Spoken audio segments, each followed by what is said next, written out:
तो बच्चों, आज हम लोग अपने स्कूल परिसर में ही कुछ नई चीज बारीकी से देखने का प्रयास करते हैं। अगर कहीं पे जल है, इकट्ठा हुआ जल है, पानी है, तो उसमें तमाम सारे कीड़े पैदा हो जाते हैं। इसीलिए कहा जाता है कि पानी को इकट्ठा नहीं होने देना चाहिए, ठीक है ना। तो हम इस समय अपने स्कूल परिसर में हैं और देख रहे हो, इधर देखो, ये पानी भरा हुआ है कि नहीं भरा हुआ? ये और ये गमले लगे हुए हैं और इनमें भी पानी है। अभी मैं घूम टहल रहा था, ऐसे ही इंट्रोल का पीरियड था, तो हमने देखा यहाँ पर गमले में कुछ खास चीज। आइए दिखाते हैं सबको, बड़ा रोचक है। ये देखो गमला है ना, गमला। और इसमें कुछ आपको तैरता हुआ, कूदता हुआ, चलता हुआ दिखाई दे रहा है?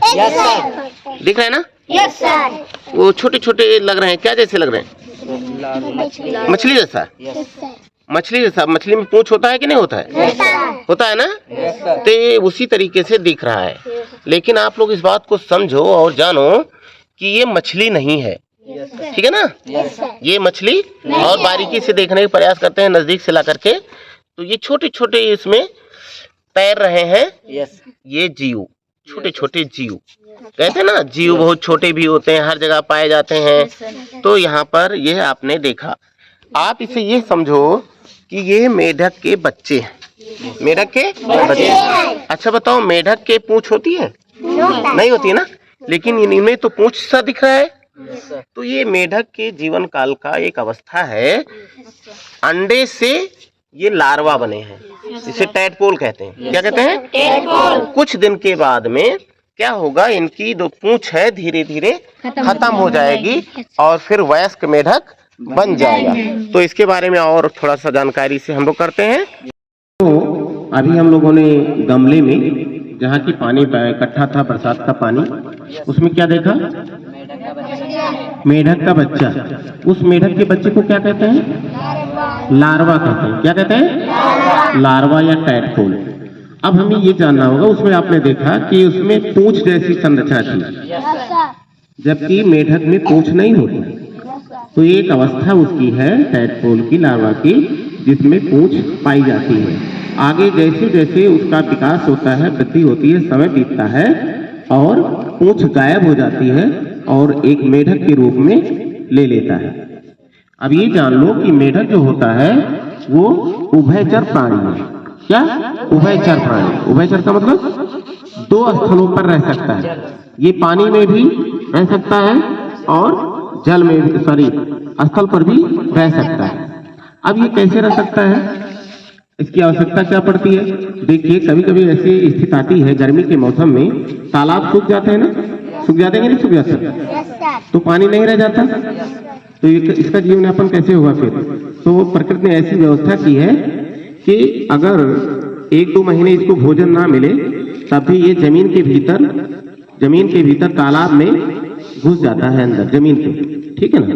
या कभी कभार आप कुदाल से जब अपने नाली वाली को खोदते हो, निकालते हो, साफ करते हो, तो उसमें कहीं पे मेढक कूदता हुआ दिखता है।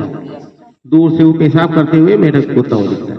तो इस तरह से ये जो है मेढक उभयचर प्राणी है और ये पूरे दुनिया में पाया जाता है। और मेढक का जो पैर होता है, 4 पैर होते हैं, जिसमें अगले वाले जो 2 पैर होते हैं उसमें 4 अंगुलियां होती हैं, और जो पिछले 2 पैर होते हैं वो थोड़ा बड़े और मजबूत होते हैं, मांसल होते हैं, उसमें 5 अंगुलियां होती हैं।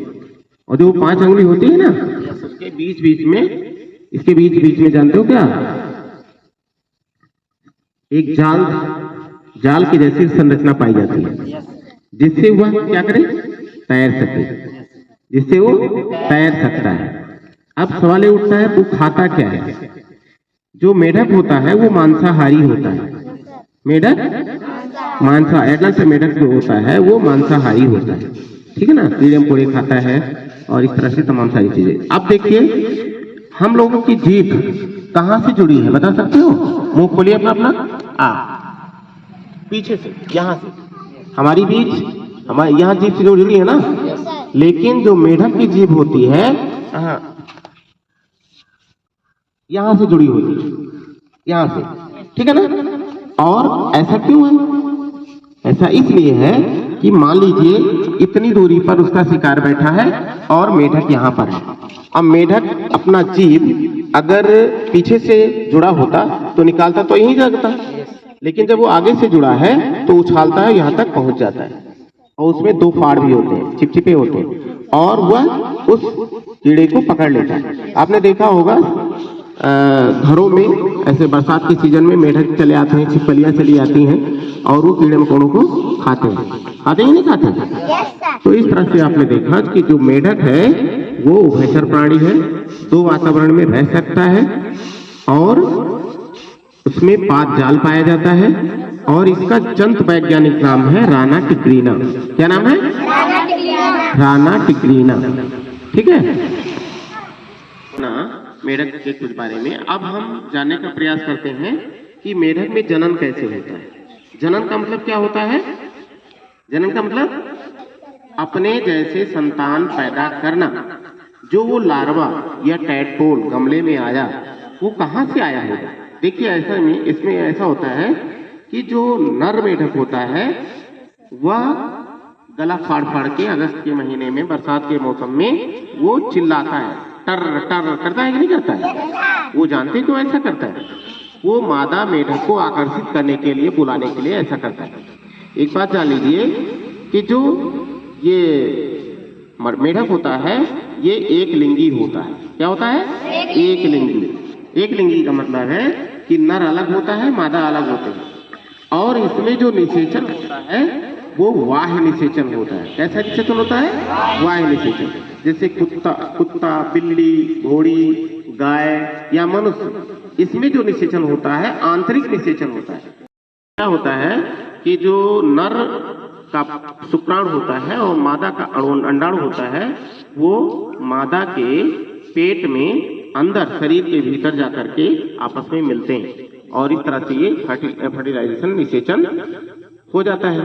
लेकिन मेढक में वाह्य निषेचन होता है। वाह्य माने बाहर, यानी शरीर के भीतर ना होकर के बाहर होता है। ऐसा होता क्या है कि मेढक, जो मादा मेढक होती है वो अपने अंडे को पानी में छोड़ देती है और फिर नर मेढक क्या करता है? अपने शुक्राणु को उन अंडों पर छोड़ देता है।